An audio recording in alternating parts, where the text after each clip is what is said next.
చూస్తూ ఆడుకోండిరా, చూసుకుని ఆడుకోండి. అయిపోతారురా. రేయ్, చూకేరా చెప్పేది. రేయ్,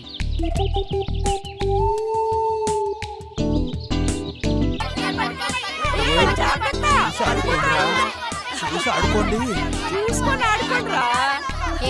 ఆడించాలిగా నీకు రండి. రండి.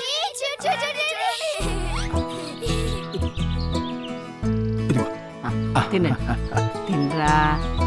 రే, అవి తాతయ్య అమ్మమ్మని తిననివ్వండిరా. ముందు మీరు లోపలికి నడవండి, అక్కడ మీకున్నాయి. సరే తినండి. మావయ్య గారు, మీరు కూడా మాతో పాటు రావచ్చు కదా, మీరిద్దరు ఎందుకు ఇక్కడ? అవును నాన్న, ఇంటి పని వంట పని చేయలేక అమ్మ కూడా అవస్థ పడుతుంది. మాతో రండి నాన్న. అవునండి, అమ్మాయి చెప్పింది కరెక్ట్.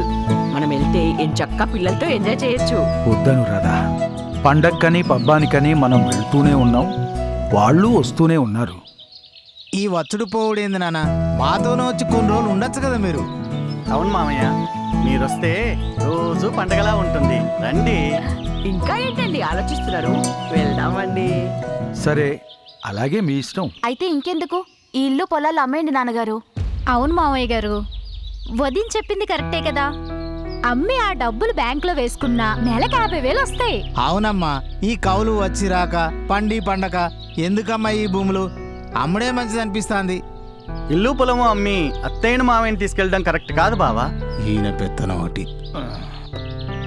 అల్లుడు గారు చెప్పినట్టు అమ్మటం కరెక్ట్ కాదేమో. సరిపోయింది. ఒకసారి ఆలోచించండి.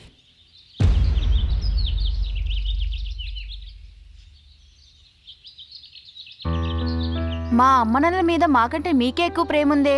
పిచ్చిదానా, అమ్మ అయినా అత్త అమ్మ అయినా అయ్య అయినా మామయ్య అయినా నాకిద్దరూ ఒకటేనే. అబ్బో.